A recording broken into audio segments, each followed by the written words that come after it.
常规赛，快船不敌掘金。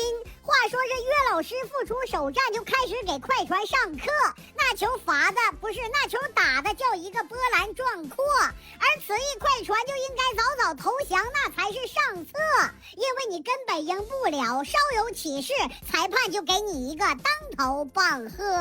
好家伙！话说末节的一个回合，小哈达威投三分时追着踩乔丹米勒的脚，那乔丹米勒想躲也没躲了，而当时裁判并没有响哨，直到快船都要发底线球了，他就突然吹停了比赛。而在通过回看后，他也并没有追罚米勒垫脚，而是直接给了小哈达威3罚，而此时快船已经将分差追至4分。这对老对手的对决本来应该很好看，结果谁成想这裁判却故意出来捣蛋。每当快船迫近比分，他就给你好看，他竟然丧心病狂地发起了对自己的挑战。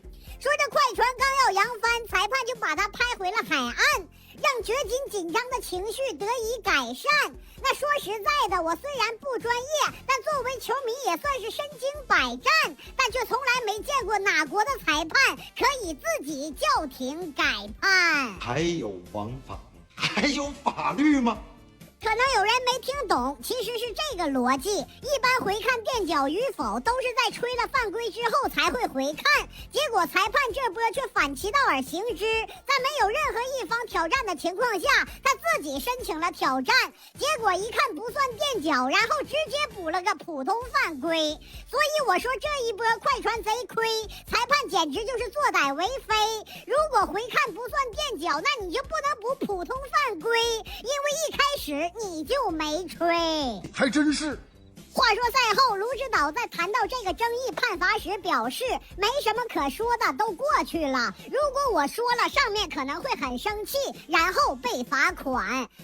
不得不说，对于这个判罚的争议实在是太大了，我们卢指导冷静的都让我害怕了。他在那一边喝水一边摇头，简直是太飒了。这要是换做别的有点上进心的教练，早都开骂了。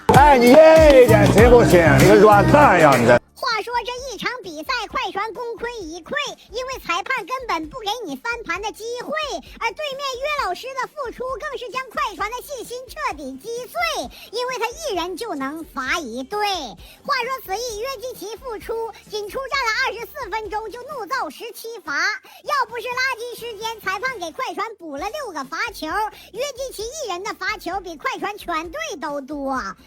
对此我也不知说什么好，那就简单整2句。说这24分钟就17罚，看得我也是直砸墙。当今联盟竟然让一帮巨能罚扛大梁，那气得我们登哥也是直骂娘。这江山代有才人出，真是一罚更比一罚强。以上故事纯属娱乐，如有雷同那就是真事儿。好了，拜拜。